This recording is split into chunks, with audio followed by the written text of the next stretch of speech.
ইন্নাল হামদুলিল্লাহ ওয়াসসালাতু ওয়াসসালামু আলা রাসূলিল্লাহ আম্মা বাদ।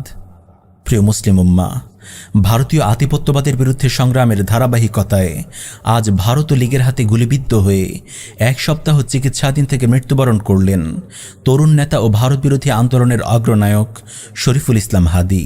ইন্না লিল্লাহি ওয়া ইন্না ইলাইহি রাজিউন। আপনারা এই হত্যাকাণ্ডের প্যাটার্নটা একটু লক্ষ্য করুন। ফয়সাল করিম মাসুদ ছিল একজন চিহ্নিত আওয়ামী লীগ সন্ত্রাসী। 2024 সালের 8ই নভেম্বর ডাকাতির সময় অস্ত্রসহ র্যাবের হাতে গ্রেফতার হয় ফয়সাল করিম মাসুদ। অস্ত্রের মুখে 17 লাখ টাকা লুটের ঘটনায় গ্রেফতারের পর তার বিরুদ্ধে অস্ত্র আইনেও মামলা দায়ের করা হয়। গ্রেফতারের পর ফয়সাল করিমের জামিনের জন্য হাইকোর্টে আবেদন করা হয়। চলতি বছরের 16ই ফেব্রুয়ারি উচ্চ আদালত তাকে 6 মাসের জামিন দেন। পরে চলতি বছরের 12ই আগস্ট জামিনের মেয়াদ বাড়ানোর জন্য পুনরায় আবেদন করা হলে নতুন করে 1 বছরের জামিন মঞ্জুর করে উচ্চ আদালত। এভাবেই সেকুলার এই আদালত সন্ত্রাসী ফয়সাল করিমকে জামিন দিয়ে হত্যার সুযোগ করে দেয়। অথচ এই জেলেই এখনও অসংখ্য নিরপরাধ আলেম ও মুজাহিদ বন্দী ও জুলুমের শিকার। এই খুনির জামিন থেকে শুরু করে শুট করা এবং কয়েক স্তরের যাত্রার মাধ্যমে সীমান্ত পাড়ি দিয়ে ভারত চলে যাওয়া পর্যন্ত প্রতিটি পদে পদে আছে নিখুঁত পরিকল্পনা ও বিশাল চক্রের হাত। যে চক্র আমাদের রাষ্ট্রযন্ত্রের রন্ধ্রে রন্ধ্রে ভারতের দাস হয়ে প্রতিষ্ঠিত হয়ে আছে, যেই চক্রের রক্ষণাবেক্ষণ করে যাচ্ছে আধিপত্যবাদী ভারত। যেই ভারত কোনো প্রকার যুদ্ধ ছাড়াই সীমান্তে নিয়মিত এই দেশের মানুষদের হত্যা করে যাচ্ছে, পৃথিবীর অন্য কোনো সীমান্তে এমনটি ঘটে না যুদ্ধ ছাড়া। এই রাষ্ট্রই খুনি হাসিনা সহ লীগের হাজার হাজার নেতাকর্মীদের আশ্রয় দিয়েছে, তাদের মদত দিচ্ছে, লজিস্টিক সাপোর্ট দিচ্ছে বাংলাদেশের বিরুদ্ধে ষড়যন্ত্র চালিয়ে যাবার জন্য।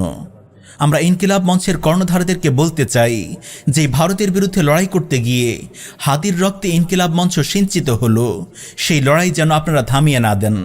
এই লড়াইয়ে আপনারা পুরো দেশবাসীকে সাথে পাবেন, এই লড়াইয়ে আপনারা একা নন। তবে মনে রাখবেন, সেকুলার রাষ্ট্র কাঠামো আজ ভারতীয় আধিপত্যের সামনে অসহায়। এই রাষ্ট্র কাঠামো ও বাঙালি জাতীয়তাবাদের চেতনায় সেই শক্তি নেই যা ভারতের আধিপত্যকে মোকাবেলা করবে। এই শক্তি আছে কেবল ইসলামে। ইসলামই পারে ভারতের আধিপত্যের বিরুদ্ধে এই দেশের মানুষদের কার্যকর ও শক্তিশালী প্রতিরোধের প্রেরণা দিতে। ভালো করে বুঝে নিন, সেকুলার এই বিচার ব্যবস্থা কখনোই হাদির হত্যার বিচার নিশ্চিত করতে পারে না, বরং এই বিচার ব্যবস্থাই হাদির খুনিকে তৈরি করেছে। সরাসরি বিচার ব্যবস্থা থাকলে আজ খুনিদের ওপর প্রকাশ্য কিসাসের বিধান বাস্তবায়ন হতো, যেমনটা হয়েছে ইমারতে ইসলামিয়া আফগানিস্তানে। একমাত্র কিসাসই পারে খুনিদের অস্তিত্বকে বিনাশ করতে। আপনারা এটা মাথায় গেঁথে নিন, সর্বদিক থেকেই আমাদের দরকার ইসলাম, আমাদের প্রয়োজন শরিয়ার শাসন ব্যবস্থা। ইসলামই পারে ভারতীয় আধিপত্যবাদকে মোকাবেলা করতে, শরিয়ার শাসনই পারে বিপ্লবীদের নিরাপত্তা নিশ্চিত করতে।